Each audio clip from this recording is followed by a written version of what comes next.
Ako po si Erisio Campo, DTF operator ng PYD Ogen 4 Machine 1. Ginamit po ito ng 7 araw na nakapag-print ng 408 meters. Ito po yung aking printer head. Ito po yung printer head. Copying area na may 80% good condition. Head cleans.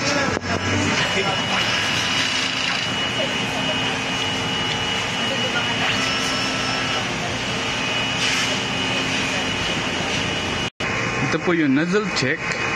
Yung sa damper ko po sa colored is last year pa. Yung sa white ko is last March pa. Pero parang nagloloko na po yung sa may damper ko sa white. Kaya po bumibitaw yung white.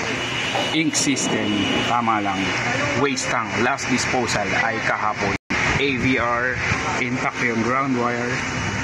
In use ink. Stocks ng DTF ink. DTF powder. At nag-iisang media film. Sa consumable, sa pag-consume ako ng 6 bottles of white ink. Isang magenta, 5 film, at 7 pieces na resin powder white. Daily output at daily checklist, and that's it for this week's update.